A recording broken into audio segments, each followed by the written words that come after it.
Assalamualaikum warahmatullahi wabarakatuh.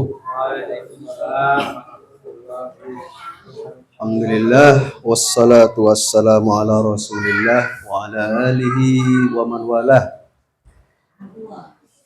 Puji syukur kepada Allah Subhanahu wa taala atas segala dan semua karunia dan nikmatnya kepada kita semua. Pada malam ini kita mendapatkan taufik dari Allah Subhanahu wa taala sehingga dapat hadir di majlis yang mulia ini, yang berkah insyaallah. Dan juga kita barusan membaca doa kumel, itu semua karena taufik dari Allah Subhanahu wa taala yang patut kita syukuri. Dan semoga doa-doa kita, hajat-hajat kita untuk kita semua dan untuk keluarga kita, untuk kedua orang tua kita, orang-orang yang kita cintai, yang kita sayangi, semoga Allah kabulkan semuanya insyaallah. Dan pada malam ini adalah 15 Dzulhijjah yang di dalam sejarah itu adalah kita memperingati hari kelahiran Imam Ali Al-Hadi, imam yang ke-10. Dan kesempatan sebelumnya di malam Rabu kita setelah membaca doa tawassul, saya muqaddimai mengenai mengenal Imam Ali Al-Hadi. Ya. Dan sebelum itu ya kita hari gembira pada malam ini, bahwa gembiranya kita mengikuti gembiranya Rasulullah dan Ahlul Baitnya alaihi wassalatu wassalam, dan kita juga turut sedih atas sedihnya Rasulullah dan Ahlul Baitnya alaihi wassalatu wassalam. Mengapa demikian? Satu saja, bahwa karena keyakinan kita dan karena kita ingin ikut bersama Rasulullah dan Ahlul Baitnya alaihi wassalatu wassalam, karena kita punya keyakinan bahwa kita mengimani Rasulullah Shallallahu Alaihi Wasallam, dimulai dari pernyataan kita asyhadu an la ilaha illallah wa asyhadu anna muhammadar rasulullah. Kita bersaksi bahwa Nabi Muhammad Shallallahu Alaihi Wasallam sebagai utusan Allah Subhanahu Wa Taala. Artinya kita menyatakan percaya kepada beliau, apapun yang berasal dari beliau, yang bersumber dari Rasulullah, itu sudah pasti merupakan kebenaran dari Allah, wahyu dari Allah, hidayah dari Allah Subhanahu wa taala yang membimbing kita dalam menjalani kehidupan kita yang fana ini. Kita memiliki jalan hidup, cara hidup, bahwa kita hidup itu sudah takdir Allah Subhanahu wa taala. Kita lahir bukan keinginan kita, kita menjadi laki atau perempuan bukan keinginan kita, tetapi dalam hidup, menjalani hidup kita punya cara, kita punya jalan. Nah, Allah Subhanahu wa taala memberikan jalan yang benar, jalan yang mengantarkan pada kebahagiaan. Itu Allah beri hidayah. Hidayah yang berupa kita kenal dengan hidayah tasyri'iyah. Hidayah yang di dalamnya terdapat tuntunan-tuntunan, ajaran-ajaran suci dari Allah Subhanahu wa taala, berupa saya kira dua hal ya. Yang pertama penghambaan kepada Allah Subhanahu wa taala, yang kedua yaitu pengabdian kita kepada yang lain, kepada sesama hamba Allah Subhanahu wa taala. Nah, sebelum saya melangkah pada bicara soal Imam Ali Al-Hadi, saya ingin membahas sedikit tentang fikih ya. Karena ya meskipun berulang-ulang mungkin ada yang lupa tentang fikih yang berkenaan dengan kehidupan kita sehari-hari. Ini namanya kalau dalam fikih istilahnya perkara-perkara yang mubtalabih. Mubtalabih itu apa? Mubtalabih itu perkara-perkara yang mendesak yang kita gunakan setiap harinya, mulai dari bangun tidur sampai ketemu tidur lagi. Kita apa saja yang kita lakukan adalah ya sholat, dan sholat itu kita harus bersuci, dan sholat bersuci juga ada caranya, ada tuntunannya. Kita tidak lepas dari itu, dan itu merupakan cara hidup kita dalam penghambaan kita kepada Allah Subhanahu wa taala. Ya, secara ringkas di sini saya susun berdasarkan fikih. Saya tidak terjemahkan semua, poin-poinnya saja, bahwa syariat Allah Subhanahu wa taala itu diawali sebagaimana di dalam kitab-kitab fikih berbicara tentang kesucian. Taharah.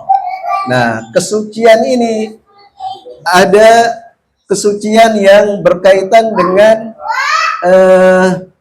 dengan material. Ya, kesucian yang tampak, yakni kesuci dari atau kesucian dari khobas. Khobas itu adalah ya najis. Ya, yang tampak bahwa ini najis. Nanti ada di kesempatan berikutnya kita bicara soal apa saja benda-benda najis itu. Nah, kita dalam penghambaan kepada Allah itu harus suci dari khobas, yaitu benda-benda najis. Lalu diajarkan bagaimana cara mensucikan najis. Ada kencing, ada darah, ada hewan-hewan yang kalau kita sentuh itu sentuhnya itu lewat salah satunya basah. Misalkan, maaf, anjing kalau kering, tangan kita kering, ya nggak nyambung itu, najisnya nggak berpindah. Tapi kalau salah satunya basah, badannya atau siapa mungkin kalau lidahnya itu basah ya, menyentuh tangan kita atau bagian semua yang itu jadi najis, atau bagian dari hewan itu kering tapi tangan kita basah menyentuhnya, nah disitulah terjadi kenajisan dan harus disucikan ketika kita melakukan penghambaan kepada Allah Subhanahu wa taala, seperti sholat ya, seperti sholat dan ibadah-ibadah lainnya yang menyangkut kesucian, seperti tawaf atau lainnya. Itu syaratnya adalah at-taharah minal khabas, dari benda-benda yang najis secara zahir, material. Nah, selain khabas itu ada juga kita harus suci dari hadas. Hadas itu adalah hal-hal yang nista tapi nggak nampak, secara kasat tidak nampak. Misalnya kita tidak punya wudhu, itu keadaan kita tidak suci tapi tidak secara kasat ya, sehingga kalau kita sholat harus dalam keadaan suci, yang disebut dengan suci dari hadas. Nah, berarti kesucian ini ada dua, ada kesucian material, ada kesucian spiritual. Kesucian material adalah suci dari khobas, kesucian spiritual yakni suci dari hadas. Ya, paham ya ibu-ibu? Kesucian. Nah, Kemudian suci dari hadas itu ada dua. Ada suci dari hadas kecil yang disebut dengan hadas asghar. Ada juga suci dari hadas besar yang disebut dengan hadas akbar. Nah, suci dari hadas kecil itu ya, atau yang disebut dengan hadas asghar itu artinya kita tidak punya wudhu kalau kita menghadap Allah Subhanahu wa taala, sholat, atau kita menyentuh hal-hal yang disyaratkan suci dari hadas, seperti menyentuh ayat-ayat Quran atau menyentuh lafaz-lafaz lafzul jalalah, menyentuh kalimat Allah ya langsung. Ada yang tanya, gimana kalau di HP ada lafaz Allah? Di HP sih saya kira nggak masalah, nggak nyentuh langsung itu. Yang kita sentuh adalah layarnya. Tapi menyentuh tulisan itu langsung, nah itu yang perlu kita wudhu. Ya, ayat-ayat Al-Quran di zaman sekarang kan HP sudah ada, Al-Quran sudah ada di HP. Kita menyentuhnya kan bisa sliding begitu, bisa kita tarik atas bawah, itu nggak menyentuh tulisan langsung ayat-ayatnya. Tapi kalau Al-Quran yang langsung tulisan itu, kita menyentuhnya harus kita suci dari hadas, baik hadas kecil maupun hadas besar. Nah, terutama sholat, kita harus suci dari situ. Suci taharah ya minal khabas, juga taharah minal hadas. Itu poin pertama. Kemudian poin kedua,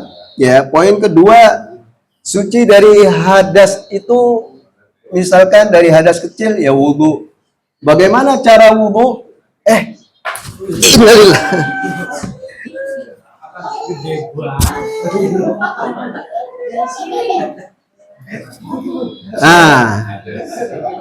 Ya. Oke. Apa itu? Intermezzo ya? Ya. Nah, sekarang suci dari hadas kecil berarti kita harus punya wudhu. Ya. Lalu bagaimana cara wudhu? Saya ingat dulu Ustadz Husain Nahrawi kemarin sempat tempo hari menjelaskan tentang wudhu. Tapi kita ulangi ya. Barangkali ada yang lupa. Karena fenomenanya komunitas kita sepertinya masih banyak dalam wudhu itu ya kita gimana ya, seperti ceritanya Imam Hasan Imam Husain alaihissalam waktu beliau masih anak-anak melihat orang tua wudhunya salah. Nah, Imam Hasan pengen negor, gimana caranya ini? Gimana cara menegur orang tua yang wudhunya salah? Kemudian Imam Hasan ngomong sama Imam Husain, kita lomba bagus-bagusan wudhu di depannya orang tua ini. Oke. Ya Imam Husain nggak bilang oke dengan bahasa Arab, ana lupa bahasa Arabnya. Lalu akhirnya ngomong Imam Hasan Imam Husain, sekarang kita wudhu, bagusan mana? Wudhu kamu apa wudhu saya?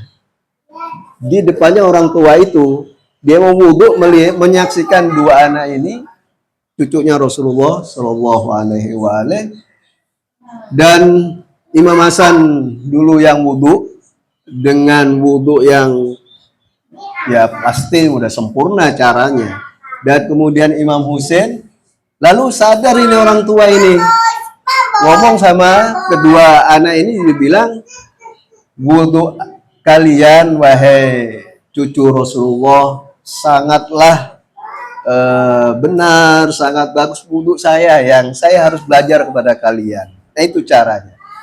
Nah kita juga di fenomena di mana di acara-acara ya, masya Allah ya, saya nggak mau cerita gimana cara negornya itu, karena itu penting sekali Saya juga sempat kemarin silaturahim dengan Syed Ibrahim Al-Habsyi di rumahnya. Beliau pesannya adalah bahwa ya komunitas kita perlu diulang-ulang atau secara urut di dijelaskan tentang akidah ya, untuk menyusun pemahaman kita dan menguatkan keyakinan akidah itu. Insya Allah nanti kita pelan-pelan kita akan adakan kajian akidah ya, sederhana. Saya juga pengen buka untuk anak-anak itu, misalkan hari Minggu kita buka TPK atau TPA, ada kelas akidah, ada kelas fikih, dan itu saya kira penting sekali. Nah, kemudian wudhu itu ada 6 hal ya yang harus dilakukan. 6 hal yang harus dilakukan. Pertama, membasuh wajah. Kedua, membasuh kedua tangan, berarti 1, 2, 3, 2 tangan. Dan keempat, mengusap bagian kepala ya. Dan ke-5 dan 6 itu mengusap 2 kaki. Caranya pertama basuh wajah. Basuh wajah itu ya sepanjang dari atas itu artinya atas di mana pertama tumbuhnya rambut, maksudnya bagian depan tempat tumbuhnya rambut. Rambut itu tumbuhnya yang bagian depan itu biasanya ya di sini, di atas dahi ini. Mungkin ada yang rambutnya tumbuh dari bagian depan tuh bukan di sini, tapi dari sini, dari atas. Ya, botak misalnya. Tetapi yang dilihat adalah pada umumnya orang itu batas bagian depan tumbuhnya rambut tuh ya di sini. Di sini misalkan ada yang tumbuhnya dari sini, ada yang dari sini, tetapi pada umumnya di atas dahi ini. Ini namanya manbat manbatu sya'ar, tempat tumbuhnya rambut fi muqaddimir ra'si. Kira-kira Arabnya begitu di dalam fikih, bagian depan. Nah, berarti membasuhnya dari sini ya, kemudian sampai ke bawah dagu. Ini namanya dari sepanjang, ada selebar. Kalau bahasa saya, ada sepanjang, ada selebar. Sepanjang itu dari atas berarti. Dari sini membasuh, ambil tangan, air, kemudian kita tuangkan air itu ke wajah, lalu kita ratakan ya. Kalau saya boleh contohkan itu, misalkan ngambil air, ini keran, nah, yes, cukupnya di sini, kemudian kita tuangkan ke wajah ini, ya, tuangkan ke wajah ini, kemudian kita turun dari atas ini ke bawah, sampai lebih meyakinkan itu di bawah dagu di sini. Sebenarnya cukup di dagu, tetapi untuk meyakinkan bahwa dagu itu sudah kena basuh, ya berarti melebihi atau di belakang dagu sampai di sini. Itu artinya untuk meyakinkan bahwa kalau kita ratakan sampai sini, pasti dagu itu kena basuh. Ya, dari atas. Nah, kemudian air itu harus sampai semua yang merupakan wajah. Dalam fikih, semua yang merupakan wajah, basuh wajah, ya, idza qumtum ila shalah faghsilu wujuhakum. Kalau kamu akan mendirikan sholat, maka basuhlah wajahmu. Nah, yang merupakan wajah itu harus kena basuh semua. Air itu harus sampai kepada wajah. Nah, untuk bisa sampai harus diratakan, berarti dari atas sini, ya. Ini kan tempat namanya membatu sya'ar itu ini. Ya. Ini namanya membatu ras ini. awal rambut itu di depan yang tumbuh di situ, kemudian kita ratakan dari atas itu, ya gini berarti begini, itu dari atas ke bawah. Dalam membasuh tidak boleh dari bawah ke atas, tetapi dari atas ke bawah diurutkan begini. Termasuk sela-sela di antara sini mata dalam ini harus kita usap, maksud kita ratakan supaya isolul ma namanya, air, mengantarkan air pada wajah itu. Jadi harus kena air. Kalau supaya bisa kena air ya harus diratakan. Jadi sepanjang ini harus diratakan. Lalu ya, ini sepanjang. Selebarnya adalah, ukurannya adalah jari tengah sampai jari, ukuran selebar jengkal jari tengah dan ibu jari. Ya nggak harus, katanya di fikih ini nggak harus teliti betul diukur sama, enggak, ini kira-kira saja. Tetapi berarti ini lebar, ini panjang dari atas ke bawah satu, kemudian lebarnya dari sini ke sini. Nah kalau di sini yang merupakan wajah itu sebenarnya di sini, ya. Cuma untuk meyakinkan bahwa di sini juga dibasuh, dilebihkan sampai ke tepi kuping sini. Jadi begini. Ya. Nah, biasanya di akhir ditutup dengan begini.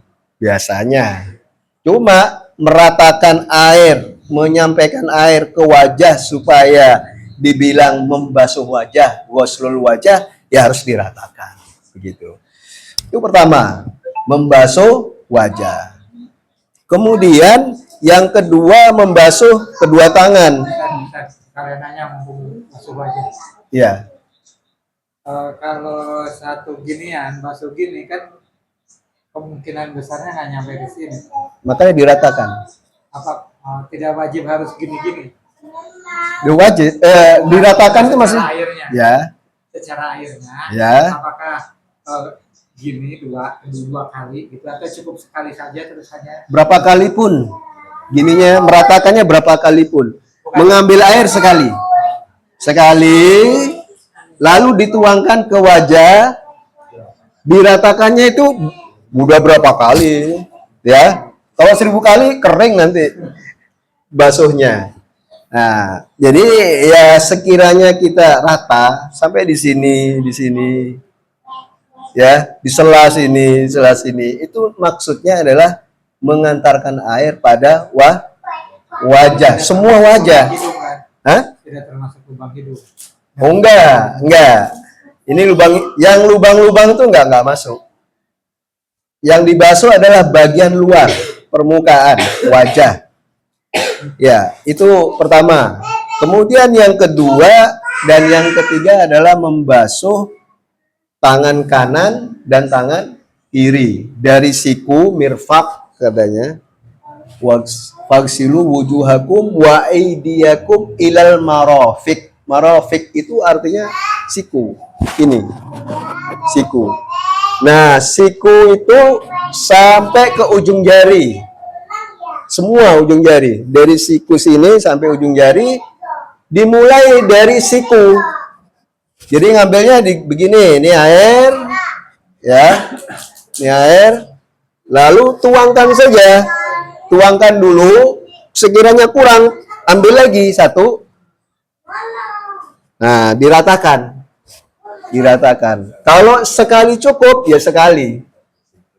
Ya, misalkan ini kan siku ya, siku. Nah, supaya yakin siku itu terbasuh, kita lebihkan bahkan sampai sini, di atas. Ada yang bilang 4 jari. Ya kalau perempuan wudhunya jangan di tempat umum, auratnya kan kelihatan.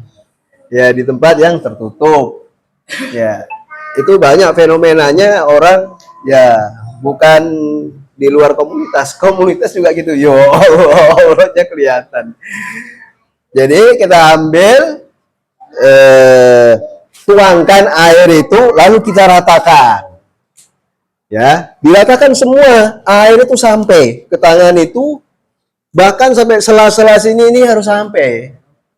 Ya, harus sampai gini. Ya, harus sampai. Jadi siku sampai ujung jari. Itu tangan kanan. Nah, kemudian tangan kiri sama. Tangan kiri tuang, kemudian tuang di siku sini dari atas ke bawah. Atas tuangnya siku ke bawah. Kalau dibalik itu harus ngulangi. Kalau dibalik namanya naks. Naks itu membatalkan wudhu. Untuk hal yang membasuh, semua yang membasuh, mana yang dibasuh? Wajah, tangan. Berarti kalau dibalik harus ulangi.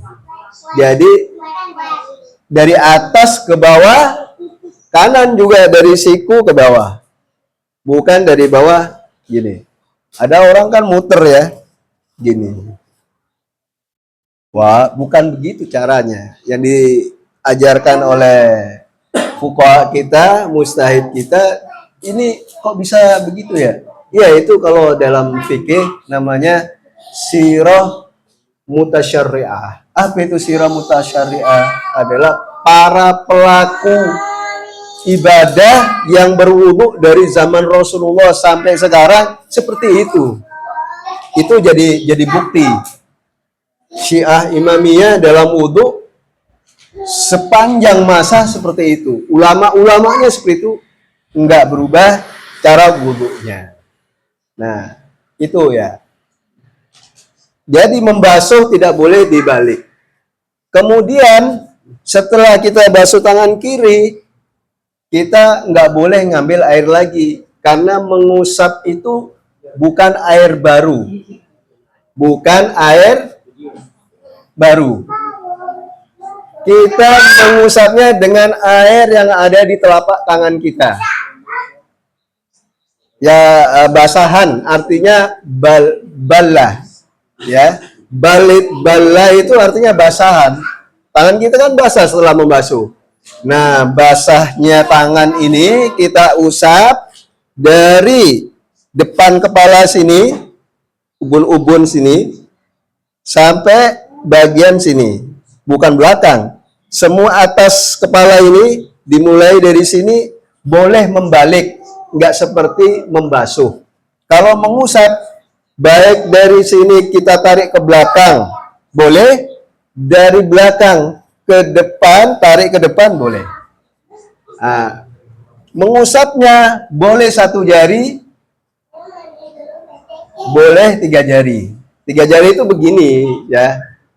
Gini. Dari bagian depan kepala ini ditarik ke belakang, didorong ke belakang, atau dari sini ditarik ke depan.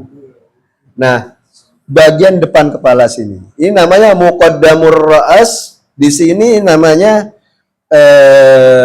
akhir irtifa'ur ras. Akhir itu bagian batas akhir atas kepala. Ya, itu mengusap. Lalu ya 1 jari atau 3 jari. Lebih hati-hatinya 3 jari. Yang 1 jari boleh. Cuma kita ikuti petunjuk aja. Satu jari boleh. Untuk lebih hati-hatinya 3 jari. Gini. Gini. Hah? Ya. Kemudian ya. Ditarik dari depan ke belakang, dari belakang ke depan. Bagian atas ini. Kemudian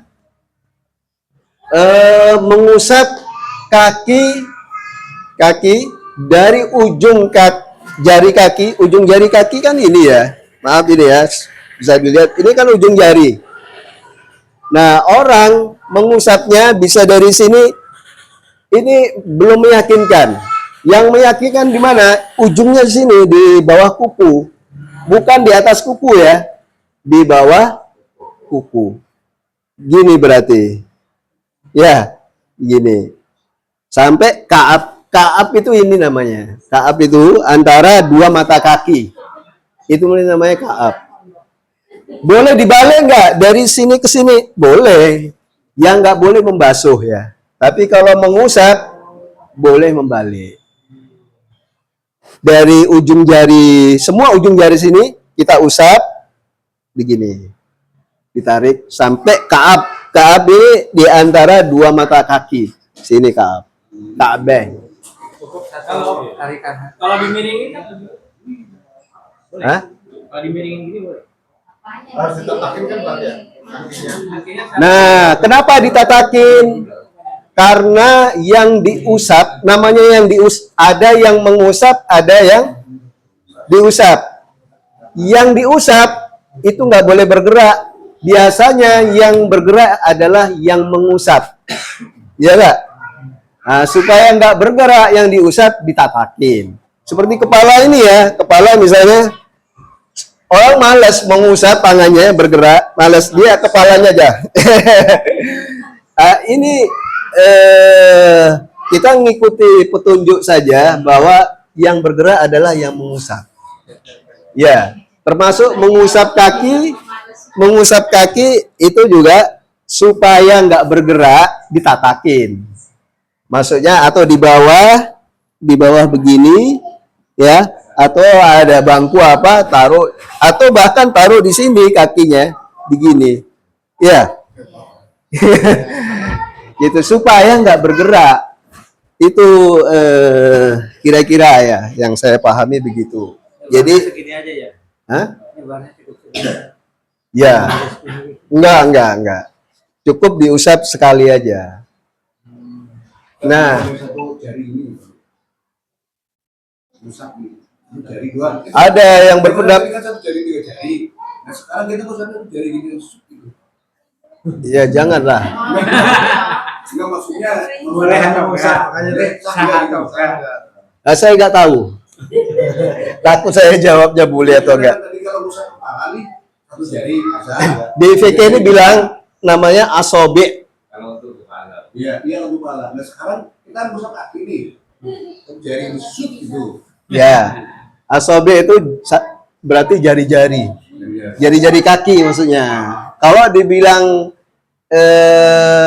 satu jari kaki berarti satu boleh begini ya. Tapi ini namanya asobe berarti jamak, jari-jari berarti semua dong. Ya kan? Begini. Memang ada yang berpendapat, saya pernah dengar dulu belajar di pondok itu satu jari boleh. Tapi saya nggak mantep itu, ya. Saya lihat ada ikhwan yang begitu. Oh iya. Jadi usapnya itu ke kaki kayaknya sambil berulang gitu. Saya udah. Ya, Gini atau gini sama aja, nggak pengaruh kan? nggak pengaruh. Yang penting telapak tangan. Ya. Telapak tangan, ya. Dari ujung jari ini, Kan kaki, kan? ya, ujung jari sini ke sini. Tahap. Begitu juga yang kiri, begini. Nah, mengusap, satu lagi, mengusap itu nggak boleh air baru ya. Air baru itu artinya Gimana, Pak? ngambil air lagi. Enggak. Jadi setelah membasuh tangan kiri ini, kita langsung mengusap. Kemudian nggak boleh ngambil air lagi, kecuali kering. Kecuali kering. Kalau lembab boleh masih. Masalahnya adalah kering. Karena mengusap itu dengan telapak tangan yang lembab atau yang basah. Ya. Ada juga yang kering karena kelamaan. Nah, karena itu wudhu itu ada, nanti akan dijelaskan syarat-syaratnya. Syarat-syarat wudhu. Ya, Semua jari atau sebagian? semua. Kaki. Semua di bawah, di ujung jari ini. Gini. Asobi itu 3 atau Asobe ya semua. Berarti saya cukupnya ginian aja kan ya. jamaknya? Asobe jamak. Mufradnya isba'ah. Kalau jamak itu dalam mazhab kan 3 kan minimal. Ya, antum jarinya ada berapa tuh? Ya, jari ada 5. Ya. Tapi Ya, semua. Semua jari-jari. Semua. Ya. Dan hanya dan Jadi ada pertanyaan. tadi nanya ke saya ke sini nanya. Ya. Itu kalau nggak punya back tangan gimana? Ya. Nggak punya ini. Iya, tadi gitu ya. Jadi Ya, itu masuk dalam pembahasan syarat wudhu. Ya, ada syarat-syarat wudhu. Udah selesai ya masalah berwudhu ya. Ini makanya. Sebenarnya anak pengen bicara soal Imam Ali Al-Hadi ini. Kepanjangan jadinya. Nah, di sini ada syarat-syarat wudhu sekarang. Syarat-syarat wudhu. Syarat wudhu itu ada beberapa ya. Ada beberapa hal. Yang pertama niat. Ya wudhunya dengan niat. Sering ini kita jadi pertanyaan, niatnya apa gini? Nawaitu al-wudu'a dan seterusnya. Niat ingsun wudu ngilangaken hadas, ngilangaken. Itu di pondok bisa gitu. Nah, niat itu cukup hati punya kehendak, punya keinginan, dan dia sadar. Kita ukurannya tuh sadar bahwa sadar yang kita lakukan, yang akan kita lakukan itu niat. Jadi ya nggak perlu dilafatkan di lisan dan nggak perlu dikatakan dalam hati, tapi kita sadar kita mau melakukan apa, itu niat namanya. Kita punya keinginan dan sadar atas keinginan kita melakukan sesuatu, nah itulah niat. Ya.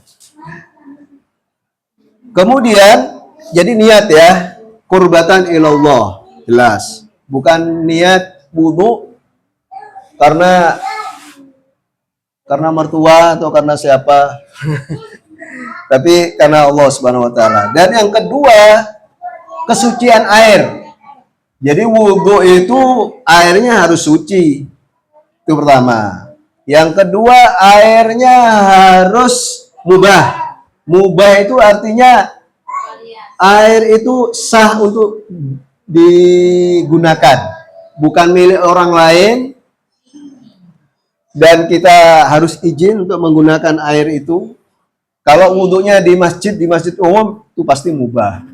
Ya. Tapi kalau wudhu di rumahnya orang lain dan kita nggak izin, ada rumah di depannya ada kran situ. Rumahnya siapa kita nggak tahu, kita gunakan. Nah, namanya itu airnya nggak mubah untuk kita. Kalau kita menggunakannya artinya gosop. Gosop itu haram. Nah, keharaman tuh nggak bisa berlaku untuk hal-hal yang merupakan ibadah, nggak sah. Kalau air terjemur matahari, kalau di sini kan nggak boleh kan? Air yang terjemur. Oh, makro karena takut belang wajah.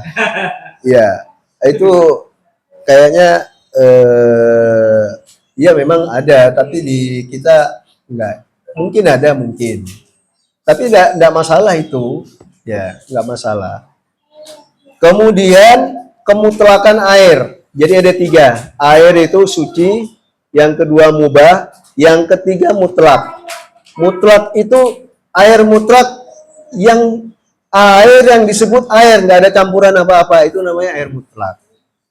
Kalau dengan tambahan air itu ada air kopi, ada air teh, ada air jeruk, ada air macam-macam. Kalau air aqua gimana? Air aqua itu sebenarnya ya air, cuma ini air Cleo, air mineral itu bukan tambahan sebenarnya, itu sebutan yang kita sebut ya air mutlak, itu adalah air.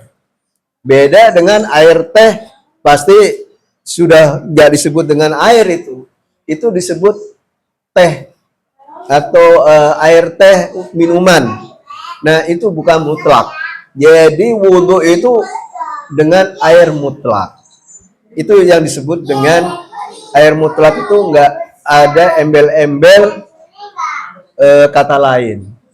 Pertanyaannya, kalau air laut gimana? Kan ada tambahan laut. Enggak, itu masalah tempat.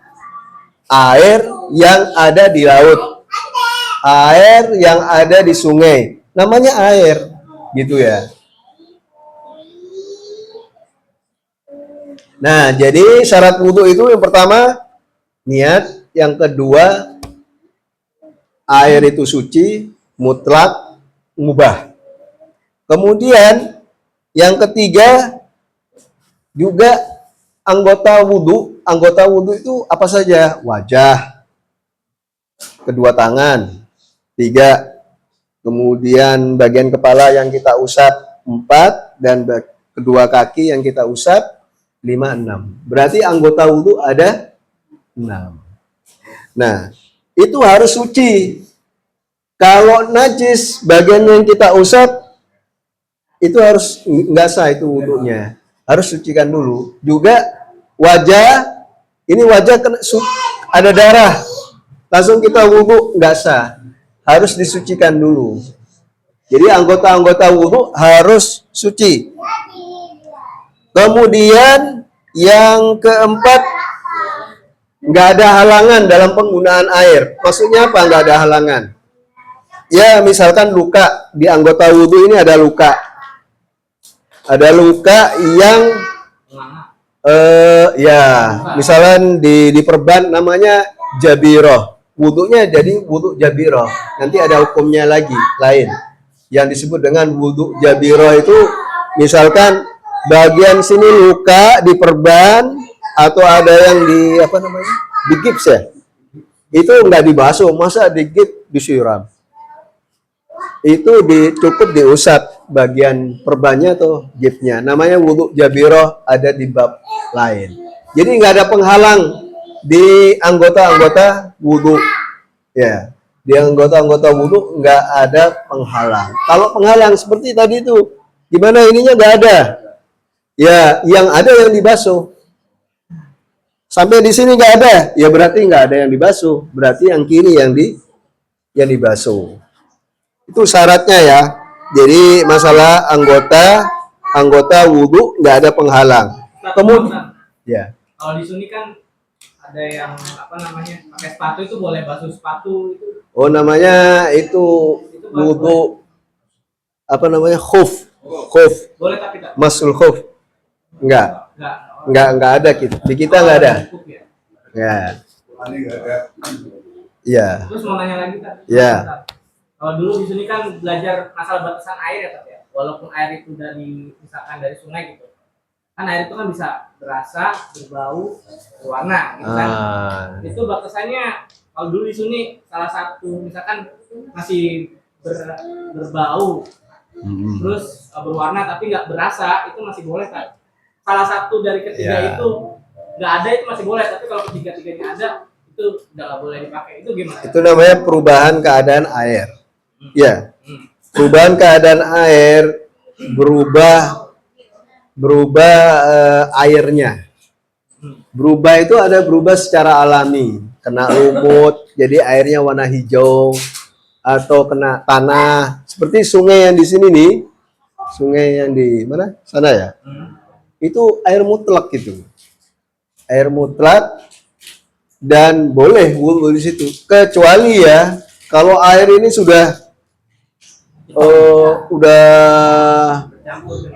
baunya bukan bau air, ini bau kotoran misalnya ya, atau kena limbah, berarti sudah menghilangkan kemutlakannya ya, kemutlakannya hilang, jadi air limbah, nggak bisa kita wudhu di situ.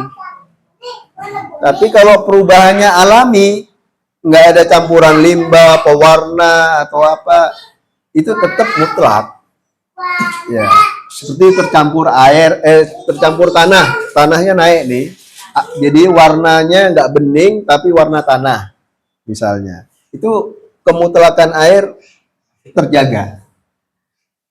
Kemudian syarat lainnya dalam wudhu itu tartib, maksudnya runut.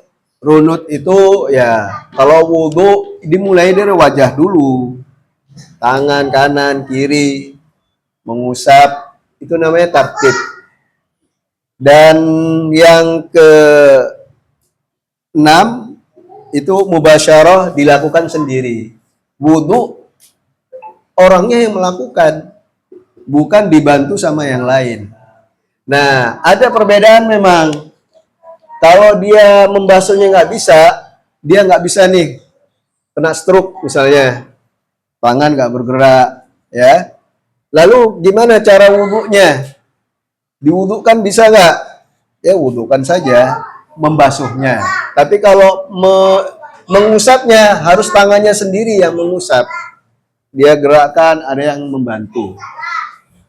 Gini, misalkan, ya, juga mengusap kaki. Itu namanya mubasyarah, dilakukan sendiri.